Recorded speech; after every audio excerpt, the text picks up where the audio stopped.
Hello दोस्तों, कैसे हो आप सभी लोग। आज हमारे नेसो एकेडमी स्टूडियो में दोबारा से स्वागत है आपका। तो आज मैं पढ़ाने वाला हूँ आपको 9th क्लास का साइंस का चैप्टर 3 परमाणु एवं अणु। तो चलिए आज हम अपना चैप्टर स्टार्ट करते हैं। ये देखिए, पहला क्वेश्चन हमारा निकल के आता है। एक अभिक्रिया में 5.3 ग्राम सोडियम कार्बोनेट एवं 6.0 ग्राम एसिटिक अम्ल अभिकृत होते हैं और 2.2 gram carbon dioxide, 8.2 gram sodium acetate एवं 0.9 ग्राम जल उत्पाद के रूप में प्राप्त होते हैं। इस अभिक्रिया द्वारा दिखाइए कि यह परीक्षण द्रव्यमान संरक्षण के नियम के अनुरूप है। ये देखिए गाइज, यहाँ का उत्तर निकल के आता है सोडियम कार्बोनेट प्लस एसिटिक अम्ल, sodium acetate plus carbon dioxide plus जल। उत्तर इसका है अभिकारकों का द्रव्यमान बराबर सोडियम कार्बोनेट का द्रव्यमान प्लस एसिटिक अम्ल का द्रव्यमान, ये बराबर 5.3 ग्राम प्लस 6.0 बराबर 11.3 ग्राम। यहाँ आता है, ये इसका पूरा उत्तर है, जिसकी मैं आपको यहाँ दिखा देता हूँ। एक सेकंड रुकिए। ये आप यहाँ देख सकते हैं, ये इसका पूरा उत्तर है। इसको कॉपी करके अपनी कॉपी में लिख लीजिएगा। ठीक है गाइस, चलिए अपने नेक्स्ट प्रश्न पे चलते हैं।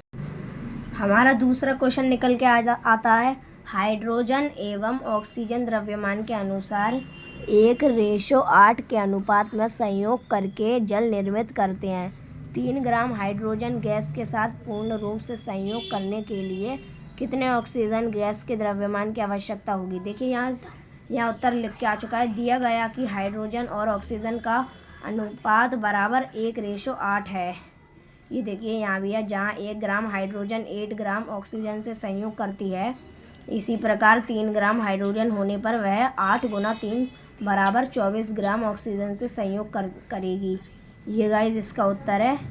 इसको आप अपनी कॉपी में लिख लीजिएगा। ठीक है गाइस, तो चलिए ये इसका उत्तर है। ठीक है गाइस, ये आप इसको लिख लीजिएगा पूरा। तो चलिए बढ़ते हैं अब अपने नेक्स्ट प्रश्न की ओर। यहाँ अपना तीसरा क्वेश्चन निकल के आता है। डाल्टन के परमाणु सिद्धांत का कौन सा अभिग्रहित द्रव्यमान के संरक्षण के नियम का परिणाम है।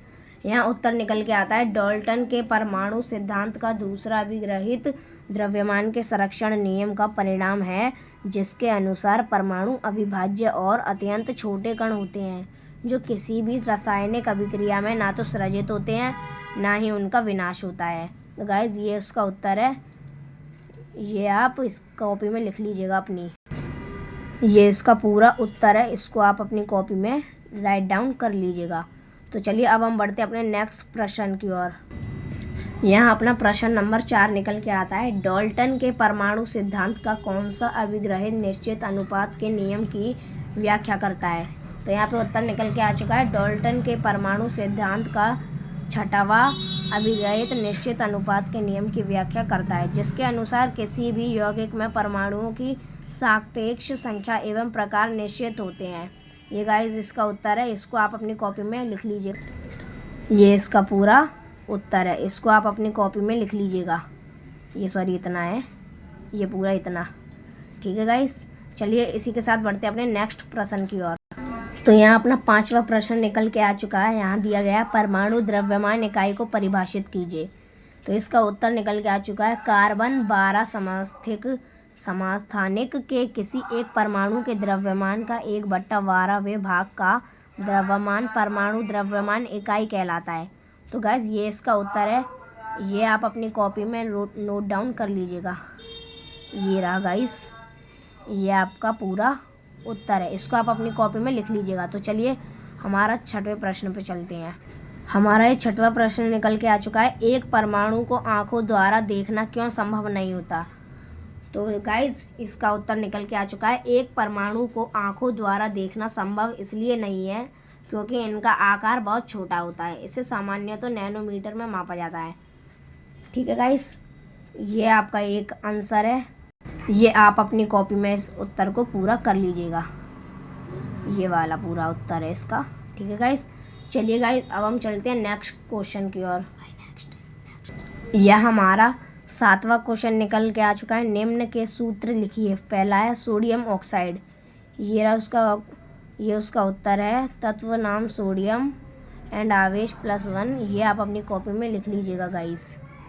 ठीक है गाइस। और दूसरा आता है एल्यूमिनियम क्लोराइड। एल्यूमिनियम क्लोराइड का भी आंसर दे रखा है। तत्व नाम एल्यूमिनियम क्लोराइड, तत्व प्रतीक AlCl, आवेश +3 - 1 Al3Cl। ये व्रज गुणन है, ये आप अपनी कॉपी में कर लेना। चलिए दूसरा देखते हैं अपन, सोडियम सल्फाइड। गाइस इसका भी उत्तर है, चलिए मैं आपको दिखाता हूँ। ये उसका उत्तर निकल के आ चुका है। तत्व का नाम सोडियम सल्फाइड, तत्व प्रतीक Na+, आवेश +1 और -2, व्रज गुणन रखना है 2Al 1As। तो चलिए यहाँ दूसरे क्वेश्चन की ओर चलते हैं। यहाँ अपना चौथा क्वेश्चन भी आ चुका है, मैग्नीशियम हाइड्रा ऑक्साइड। ठीक है गाइस, ये आपका आंसर है। इसे भी आप अपनी कॉपी में नोट डाउन कर लीजिएगा। चलिए नेक्स्ट चलते हैं। तो गाइस हमारे यहाँ 8वां प्रश्न निकल के आता है, निम्नलिखित सूत्रों द्वारा प्रदर्शित यौगिकों के नाम लिखिए। यहाँ पहला क्वेश्चन, ये इसका पहला क्वेश्चन है Al2SO4 3। ठीक है, उत्तर है इसका एल्यूमिनियम सल्फेट। ठीक है गाइस, इसे आप अपनी कॉपी में ज़रूर लिख लीजिएगा। ये हमारा यहाँ दूसरा क्वेश्चन निकल के आता है CaCl2। तो इसका उत्तर है गाइस ये रहा कैल्शियम क्लोराइड। या आप इसका उत्तर देख सकते हैं, ये रहा स्क्रीन पर। थर्ड आता है K2SO4, ये उसका उत्तर है। ये फोर्थ निकल के आता है KNO3 पोटेशियम नाइट्रेट।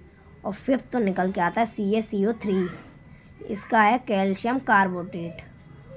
और 9वां क्वेश्चन निकल के आता है, वो है ये रासायनिक सूत्र क्या तात्पर्य है। इसमें दिया है जब रासायनिक सूत्र क्या तात्पर्य है, उसका उत्तर दिया है यहाँ पे, जब किसी यौगिक में उपस्थित सभी तत्वों को संघटक को उनके रासायनिक प्रतीक रूप में एक साथ व्यक्त किया जाता है तो प्राप्त सूत्रों को रासायनिक सूत्र तथा अणु सूत्र कहते हैं। यहाँ इसका उदाहरण है K2CO3 का एक रासायनिक सूत्र है जो पोटेशियम, कार्बन तथा ऑक्सीजन के संघटक को प्रदर्शित करता है। गाइस ये उसका उत्तर है, आप इसको अपनी कॉपी में नोट डाउन कर लीजिएगा। ये वाला इसका पूरा उत्तर आ चुका है 9वें का, ये पूरा इसका उत्तर है। इसे आप अपनी कॉपी में लिख लीजिएगा। ठीक है गाइस, तो चलिए नेक्स्ट प्रश्न की ओर चलते हैं। तो यहाँ अपना 10वां प्रश्न निकल के आता है, निम्न में कितने परमाणु उपस्थित हैं। ये इसका पहला क्वेश्चन है, H2S अणु।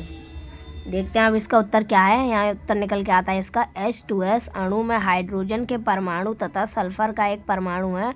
परमाणुओं की कुल संख्या 1 + 2 = 3 है। और यहाँ सेकंड क्वेश्चन निकल के आता है, PO3 - 4 आयतन। इसका उत्तर निकल के आता है PO3 - 4 आयतन में फॉस्फोरस का एक परमाणु तथा ऑक्सीजन के 4 परमाणु है। तो चलिए अब अपने नेक्स्ट क्वेश्चन की ओर चलते हैं। तो हमारा 11वां क्वेश्चन निकल के आ जाता है, निम्न यौगिकों के आणविक द्रव्यमान की गणना कीजिए। यहाँ ये पूरा इसका क्वेश्चन दे रखा है, एक मिनट मैं आपको दिखा देता हूँ। ये देखिए यहाँ ये इसका पूरा क्वेश्चन है और इसके आंसर आपको नीचे मिल जाएंगे। मैं आपको दिखा देता हूँ। ये देखिए H2 का आणविक द्रव्यमान बराबर 2 × 1 = 2U, H परमाणु द्रव्यमान बराबर 1U है। ये इसका पूरा आंसर है। पढ़ने में गाइस देर लग जाएगी तो आप लोग कर लीजिएगा। ठीक है, इस प्रश्न को आप लोग कर लीजिएगा। तो हमारा नेक्स्ट क्वेश्चन निकल के आता है इस बार 12। ये गाइस इसका आखिरी क्वेश्चन है 12वां, निम्न यौगिकों के सूत्र इकाई द्रव्यमान की गणना कीजिए। इसका ये पूरा क्वेश्चन है, ये आप लोग स्क्रीन पे देख लेना अभी।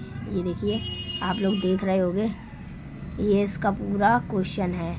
चलिए अब इसके उत्तर को भी देख लेते हैं। तो यहाँ पे हमारा उत्तर निकल के आ चुका है, ZnO का सूत्र इकाई द्रव्यमान बराबर 1 × Zn का परमाणु द्रव्यमान प्लस 1 × 0 का परमाणु द्रव्यमान है। यहाँ पे दिया है Zn का परमाणु द्रव्यमान 65U, Na का परमाणु द्रव्यमान बराबर 23U, K का परमाणु द्रव्यमान बराबर 39U, C का परमाणु द्रव्यमान बराबर 12U एवं O का परमाणु द्रव्यमान 16U है। तो अब हम इसका पूरा उत्तर जान लेते हैं। ये गाइस आप इसका पूरा उत्तर देख सकते हैं, इसको आप कॉपी में नोट डाउन कर लीजिएगा। तो गाइस मिलते हैं आपको इसी वीडियो के बाद फिर कभी मुलाकात होगी। तो चलते हैं, जय श्री राम गाइस, वीडियो को यहीं पे एंड करते हैं। आपके सारे क्वेश्चन कंप्लीट हो चुके हैं। वीडियो में अगर आपको कोई डाउट हो तो मेरे से कमेंट में पूछ लीजिएगा। बाकी रखते हैं हम इतना। Bye bye guys.